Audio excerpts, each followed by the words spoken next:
Good morning everyone. मैं doctor Mamta Sharma पुनः आप लोगों के समक्ष कल के टॉपिक वाइगोत्स्की का संज्ञानात्मक सिद्धांत लेकर उपस्थित हुई हूं, जिसका प्रथम भाग सामाजिक सांस्कृतिक का सिद्धांत सोशल कल्चर थ्योरी की चर्चा हम लोगों ने कर चुकी है। आज निकट समीपस्थ विकास का क्षेत्र, जो इनका दूसरा पार्ट है, जोन ऑफ प्रॉक्सिमल डेवलपमेंट, पर विस्तृत रूप से चर्चा करेंगे। सामाजिक सांस्कृतिक सिद्धांत सोशल कल्चर डेप्थ थ्योरी के बारे में उन्होंने कहा था, बालक का विकास सामाजिक संबंध के अनुसार होता है। बालक का जो विकास होता है, जिस तरह के परिवेश में वह रहता है, जिस तरह के वातावरण में रहता है, साथ ही साथ जितनी ऊंचाई तक के व्यक्तियों से वह मिलता है, उतना ज्यादा उसमें गुणों का विकास होता है, भाषा का विकास होता है। संज्ञानात्मक विकास में सामाजिक कारकों और भाषा को महत्वपूर्ण बताया गया है। यानी कि बालक का जो संज्ञानात्मक विकास होता है, उसमें सामाजिक कारक महत्वपूर्ण भूमिका अदा करते हैं। साथ ही साथ वह जिस परिवेश में रह रहा होता है, वह भी उसकी अहम मदद करती है। तो यह इसकी चर्चा हम लोग कल कर चुके थे। आज दूसरा पार्ट निकट समीपस्थ विकास का क्षेत्र यानी जोन ऑफ प्रॉक्सिमल डेवलपमेंट, इसकी चर्चा हम लोग करेंगे। वाइगोत्स्की का जोन ऑफ प्रॉक्सिमल डेवलपमेंट बहुत ही महत्वपूर्ण माना गया है, क्योंकि परीक्षाओं में भी इससे संबंधित प्रश्न पूछे जाते हैं। इसलिए मैं आपसे गुजारिश करूंगी कि कृपया ध्यान पूर्वक मुझे सुने। निकट समीपस्थ विकास का क्षेत्र के अंतर्गत वैसे इसका जो छोटा सा डिफिनेशन यानी समझाने का प्रयास किया गया है वाइगोत्स्की के द्वारा, वास्तविक विकास के स्तर तथा संभावित विकास के स्तर के बीच जो अंतर होता है, उसे निकट या समीपस्थ विकास का क्षेत्र कहते हैं। मीन्स संभावित विकास का क्षेत्र और वास्तविक विकास का क्षेत्र, दोनों के बीच का जो डिफरेंस होता है, जो अंतर होता है, उसको हम निकट समीपस्थ विकास का क्षेत्र कहते हैं। So simple. वास्तविक विकास का स्तर मतलब कि बालक जो होता है, बहुत सारी चीजों को वह खुद सीखता है, स्वयं सीखता है, उसे किसी की मदद उसको सीखने में नहीं होती है। जैसे कि वह सोया रहता है तो उठ के बैठ जाना सीखता है, बैठा रहता है तो धीरे धीरे चलना सीखता है, चीजों को पकड़ करके, और धीरे धीरे वह चलने लगता है। छोटे छोटे रैम्स वगैरह जो होते हैं, वो सुन करके वह सीख जाते हैं। अल्फाबेट्स वगैरह, गिनती वगैरह, वह छोटा छोटा टुकड़ों में सुन सुन कर वह सीख जाते हैं। उसमें किसी की हेल्प की उससे आवश्यकता नहीं पड़ती है। लेकिन संभावित विकास का स्तर वो होता है, मतलब कि उसे सीखने की मैक्सिमम क्षमता कहां तक जाती है, उसके आधार पर वह कहां तक सीख सकता है।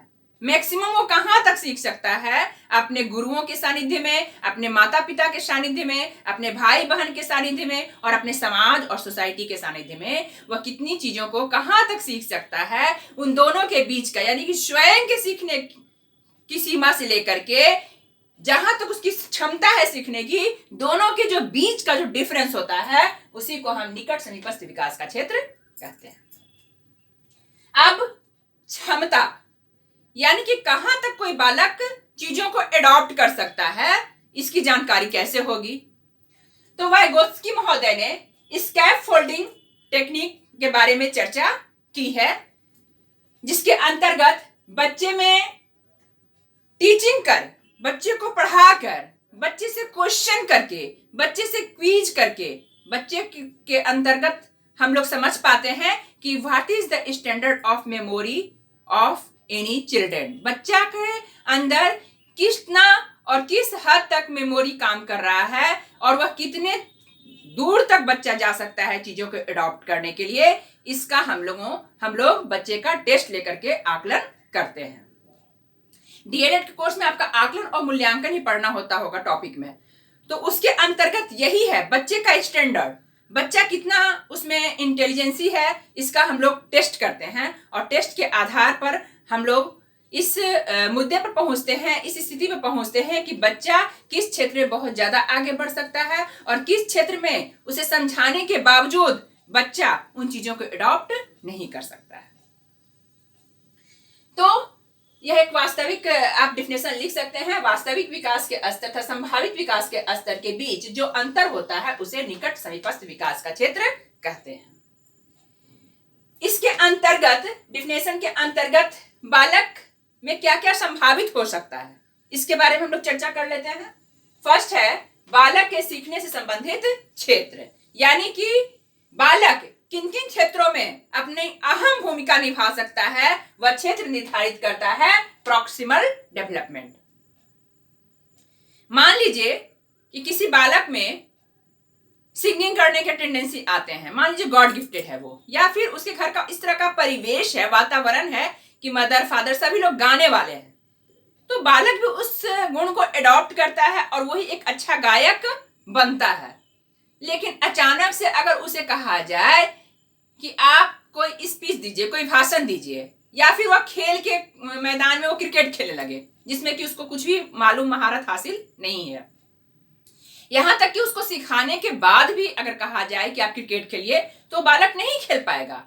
कारण क्या है कि वह, उसकी जो क्षमता है वो गाने तक तो असीम जा रही है, लेकिन प्ले के मैदान में वह क्रिकेट खेलने के लिए वह अग्रसर नहीं है, उसमें वो क्षमता नहीं है कि वह बॉल को कैसे फेंकेगा, वो बॉलिंग कैसे करेगा, वह कैच कैसे करेगा, यह वह नहीं सीख सकता है। तो हम लोग डिसाइड करते हैं, कई बार हम लोगों को कक्षा के अंतर्गत जब हम लोग बालक, जब बचपन से कहा था कि मॉर्निंग सोज द डे, बालक का बचपन देख करके समझ में आता है कि आने वाले समय में बालक को किस क्षेत्र में जाना है, किस क्षेत्र में उसका इंटरेस्ट है, किस क्षेत्र में वो आगे बढ़ सकता है।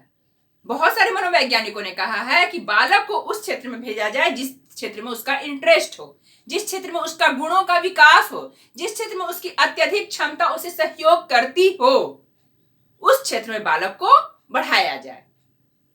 हम लोग एज ए पेरेंट्स और एज ए टीचर होने के नाते बालकों का आकलन यह कर लेते हैं कि बालक जो है वह किस क्षेत्र में आगे बढ़ेगा। 9th-10th की अवस्था में जब बालक आता है तो किसी बच्चे का आर्ट्स पेपर बहुत मजबूत होता है, स्ट्रांग होता है, किसी बच्चे का साइंस पेपर बहुत स्ट्रांग होता है, किसी बच्चे का मैथ्स बहुत स्ट्रांग होता है, और इस तरह से उसके इंटरेस्ट को देख करके, उसकी क्षमता को देख करके हम पेरेंट्स और गुरु एक आकलन कर लेते हैं कि जरूर इस फील्ड में अगर बच्चा जाएगा, इंजीनियरिंग मैथ अगर है तो इंजीनियरिंग फील्ड में जाएगा तो बहुत अच्छा इंजीनियर बनेगा, बहुत अच्छा करेगा। बायो है, साइंस है, तो मेडिकल क्षेत्र में बच्चा बहुत आगे अच्छा कर सकता है, इसका इंटरेस्ट भी है और इसकी क्षमता भी है, वो बहुत अच्छा डायग्राम बना सकता है, बहुत अच्छा वो चीजों को, बायोलॉजिकल टर्म को वो समझ सकता है। तो इस तरह से हम एक डिसीजन ले लेते हैं कि बच्चा मेडिकल क्षेत्र में जाएगा तो बहुत अच्छा करेगा। कोई बच्चा का आर्ट्स बहुत अच्छा है, वो बहुत अच्छा वाचक है, बहुत अच्छा भाषण देने वाला है, बहुत अच्छा उसको नॉलेज है, तो वो बच्चा जो है उसमें व्याख्यान करने की क्षमता बहुत अच्छी है, अधिक है, तो एक व्याख्याता के रूप में उसकी भविष्य को देखा जा सकता है, एक पॉलिटिक्स के रूप में भविष्य में उसको देखा जा सकता है, एक आईएएस के रूप में उसे देखा जा सकता है। मतलब कि बालक के गुणों के आधार पर तथा उसकी क्षमता के आधार पर उसका लक्ष्य निर्धारित हो जाता है, जहां तक बालक अपने भविष्य में पहुंचने की कोशिश करता है। तो यह उसका बालक से सीखने से संबंधित क्षेत्र हो गया। दूसरा है बालक किसी कौशल युक्त व्यक्ति की सहायता से उस कार्य को पूरा कर सकता है जिसे वह स्वतंत्र रूप से पूरा नहीं कर सकता था। यानी कि जब तक बालक का यह स्थिति होती है कि वह चीजों को अपने अनुसार सीख लेता है, लेकिन जब कुछ ऐसी भी चीजें होते हैं जिसमें बालक को गुरु की, समाज की, परिवार की, पेरेंट्स की आवश्यकता होती है, इसे हम इस डायग्राम के थ्रू समझ सकते हैं। वाइगोत्स्की महोदय ने जोन ऑफ प्रॉक्सिमल डेवलपमेंट को समझाने के लिए एक छोटा सा डायग्राम बनाकर समझाने का प्रयास किया है। फर्स्ट सर्किल के अंतर्गत बालक कहता है व्हाट आई कैन डू, मैं खुद से क्या कर सकता हूं। बालक चिंतन मनन करता है फर्स्ट सर्किल के अनुसार कि व्हाट कैन आई डू, मैं क्या कर सकता हूं। तो बालक जो है एबीसीडी अपने से पढ़ सकता है, छोटी छोटी चीजों को देख करके वो सीख सकता है, अनुकरण करके जो बच्चा सीख जाता है स्वयं से, जैसे कि उसकी माँ क्या कर रही है, उसके पिता क्या कर रहे हैं, उसका भाई बहन क्या कर रहा है, रैम्स याद कर रहा है, छोटा twinkle twinkle little star, how I wonder what you are. अगर उसका बड़ा भाई बहन सीख रहा है, गा रहा है, उसे याद कर रहा है, तो वह जो छोटा नन्हा बालक है, जो घर का सबसे छोटा है, वह चीजों को सुन करके वह सीख लेता है। अनुकरण करके वह सीख लेता है, नकल करके वह सीख लेता है। यानी कि जो वह स्वयं से कर लेता है, उसे किसी की आवश्यकता नहीं पड़ती है, वैसे चीजों को व्हाट कैन आई डू वह कर लेता है। कई बार हम लोग एग्जाम्पल के तौर पर ऐसा भी देखने को मिलता है कि बच्चा जो है उसे साइकिल सीखने की बहुत इच्छा होती है, प्रबल इच्छा होती है, और वह सभी को कहता भी कि मुझे साइकिल सिखाओ। लैक ऑफ टाइम की वजह से अगर कोई उसे नहीं भी सिखाता है तो वह 2-4 दिन साइकिल को सिर्फ पकड़ कर सड़क पर ले जाता है, फिर धीरे धीरे वह उस पर बैठना सीखता है, गिरता है, बैठता है, गिरता है, बैठता है, और एक बार ऐसी स्थिति आती है कि वह साइकिल चलाने में निपुण हो जाता है, वह साइकिल चलाना सीख जाता है। यानी कि साइकिल चलाने में उसे किसी की मदद वहां नहीं लेनी पड़ी, यानी कि साइकिल चलाने की क्रिया वह स्वयं से सीख लिया। तो यह भी जो चीज है ये बच्चों की क्षमता पर डिपेंड करता है, इंडिविजुअली पर डिपेंड करता है। ये कोई जरूरी नहीं है कि हर एक बच्चा साइकिल खुद से सीख लेगा। हो सकता है कि बहुत सारे ऐसे बच्चे हैं जो काफी परेशानियों के बाद, काफी मशक्कत के बाद, काफी लोगों को हेल्प करने के बाद साइकिल सीख सकता है। तो ये क्षमता पर डिपेंड करता है, और सारे बच्चे अलग अलग टाइप के बच्चे होते हैं, अलग अलग क्षमताओं वाले बच्चे होते हैं। किसी चीज को कोई जल्दी ग्रोन अप कर लेता है, किसी चीज को कोई बच्चे देर से ग्रोन अप करते हैं, लेकिन ग्रोन अप सभी करते हैं। हाँ, उसके क्षेत्र अलग हो सकते हैं। हो सकता है कि जो बच्चा साइकिल सीखने में देरी कर रहा हो वह रैम्स जल्दी सीख लिया हो, गिनती जल्दी सीख लिया हो, पहाड़ा जल्दी सीख लिया हो। तो उसके क्षेत्र को हम शिक्षकों का काम है जानना कि किस फील्ड में बच्चा ज्यादा इंटरेस्ट और क्षमता दिखा रहा है। सेकेंड है आपका circle, what I can do with help to others. किस तरह से बालक सीखता है किसी दूसरे की मदद से। रियली जब बालक गिनती सीख लेता है, पहाड़ा सीख लेता है, और उसके बाद वो एडिशन भी बहुत हद तक मान लीजिए कि वो अपने तक सीख लेता है, फिर उसके स्टैंडर्ड आते हैं भिन्न का जोड़, घटाव, गुना। तो वो बच्चा with the help of teachers, या जो उससे ज्यादा कौशल पूर्ण है, ज्यादा निपुण है, वैसे लोगों से वह चीजों को सीखता है जिसमें उनको अपने बड़ों की मदद लेनी पड़ती है। वो इस एरिया में आता है। मतलब बालक स्वतंत्र रूप से वो स्वयं नहीं सीख सकता है, बल्कि उसमें उसको दूसरे की आवश्यकता लेनी ही पड़ती है। तो ऐसी चीजों को हम कहते हैं with the help of others. Means MKO, more knowledge others. मतलब जिसका नॉलेज उस बालक से ज्यादा है वो बालक को सिखा सकता है। मोर नॉलेज अदर्स यानी कि ज्यादा नॉलेज जिस लोगों में है, दूसरे लोगों में है, उससे बालक चीजों को एडॉप्ट करता है और सीखता है। तीसरा पॉइंट है ZPD सिद्धांत के अंतर्गत बालक के कार्य करने के 2 तरीके होते हैं। इस सिद्धांत के अंतर्गत बालक किसी कार्य को सीखने में 2 तरह की क्रिया को अपनाते हैं। फर्स्ट है लोअर लिमिट, निम्न स्तर, निम्नतम सीमा, और दूसरा है हायर लिमिट, उच्चतम सीमा। निम्नतम सीमा आपको दिखाया जा रहा है सर्किल में।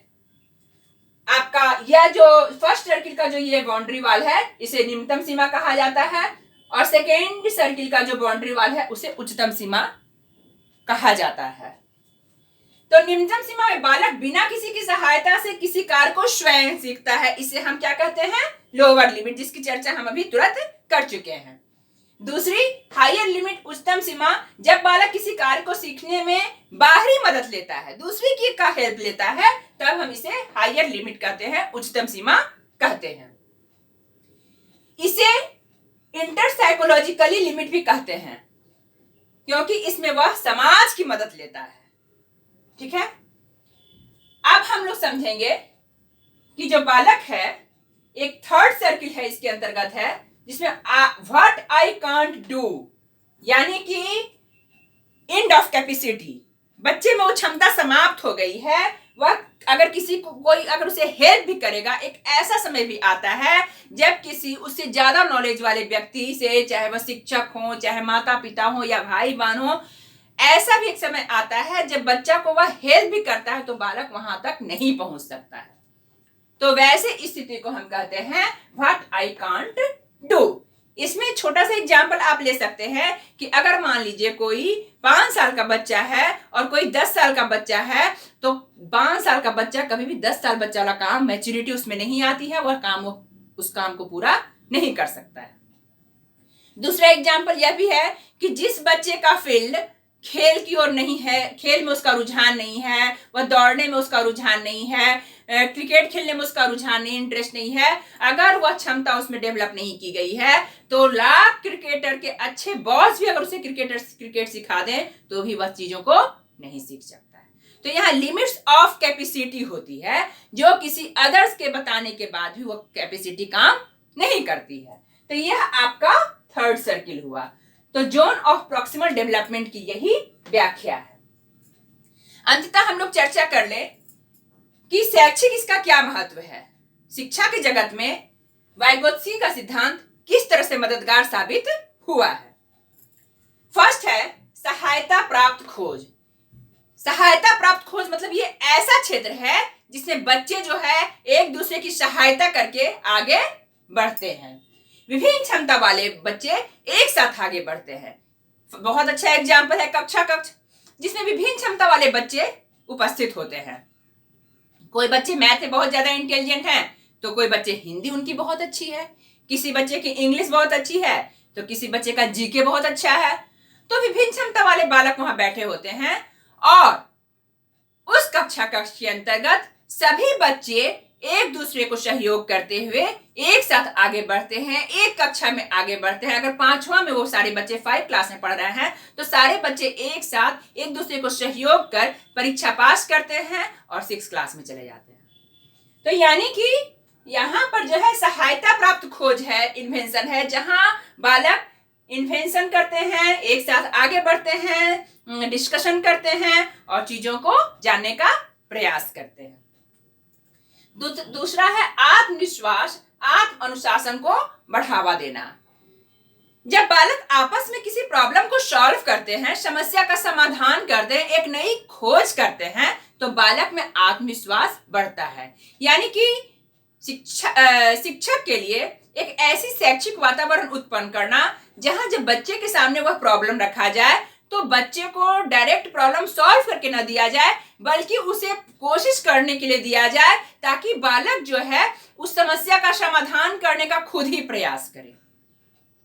और अंततः शिक्षक के द्वारा थोड़ा सा उसे बूस्टअप कर दिया जाए, पुश कर दिया जाए ताकि उसको और अच्छे ढंग से बालक सुसज्जित रूप से चीजों को समझ सके और सोसाइटी के सामने प्रदर्शित कर सके।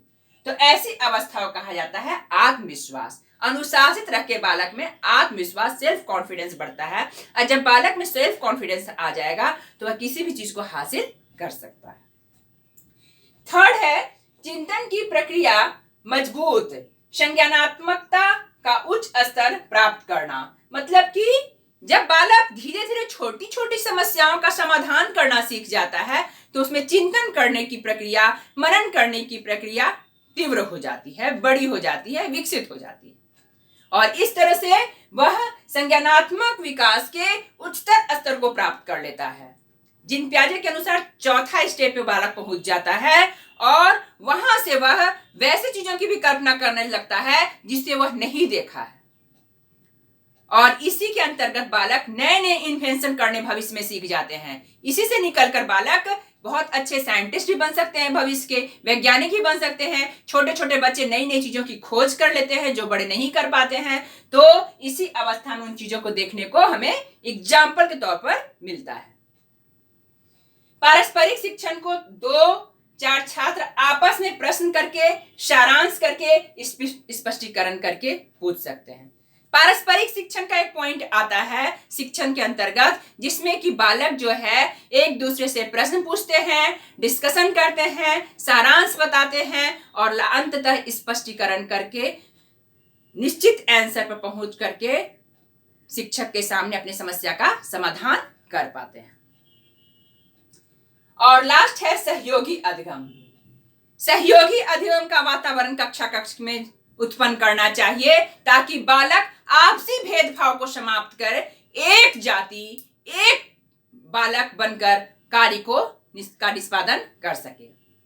यहीं से जागृत होती है भावना वसुधैव कुटुंबकम की, यानी कि कोई जाति पाति नहीं है, हम एक जीव हैं, वह है जीव मानव का, वह है जीव मनुष्यता का।